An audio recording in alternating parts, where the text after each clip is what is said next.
Student, regarding to the revision, I am just adding the PPT along with the diagram for the better understanding.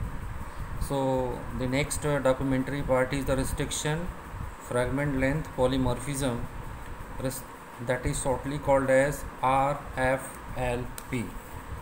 So this is the one of the procedure by which we can obtain the different length of the DNA, and when the DNA of the species are treated with the same restriction enzymes. Restriction enzyme uses the recognition site from where they have to cleave or from where they have to cut. So when we are taking the individual's DNA, let us example as in the picture represented. Individual A is Harry and individual B is Mary, and we are isolating the DNA of individual A and individual B. So let us, both the DNA is allowed to digest with the restriction enzyme, and these restriction enzyme choose the different recognition sites to make the cuts of different length.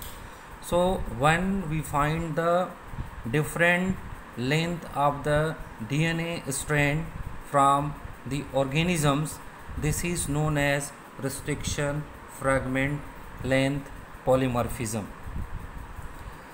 For required information, there is no individual on the earth who have the same restriction fragment length polymorphism except the monozygotic twins. In the monozygotic twins, since the DNAs are taken from the single zygote which cleave further, so the contribution of the DNA is 100% same. So both the twins will have the same restriction fragment length polymorphism.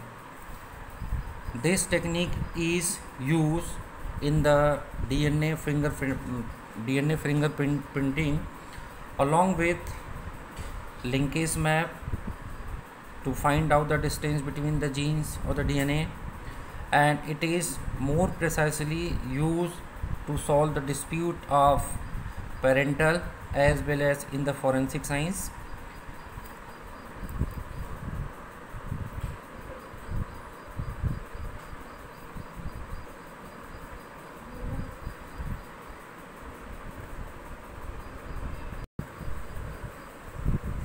Now let us see the image.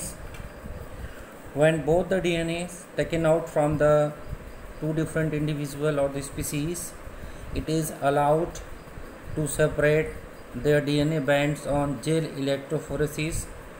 Most widely used technique to separate the DNA strand is nowadays known as agarose gel electrophoresis. As we know that the DNA is negatively charged, so when the current is flow on the gel electrophoresis, so DNA move from negative to the positive side because it is negatively charged. So when we find out the different length of this DNA on a gel electrophoresis, there we can see, or we can say that there we will find the different length of the DNAs of the two individual. If you see the picture here, red and the green, the length and their position, that is their location, is not matching. It means these both the DNA fragments are of from two different species rather a same species. So I hope that you have understand, and if any doubt you may ask the question. You are most welcome.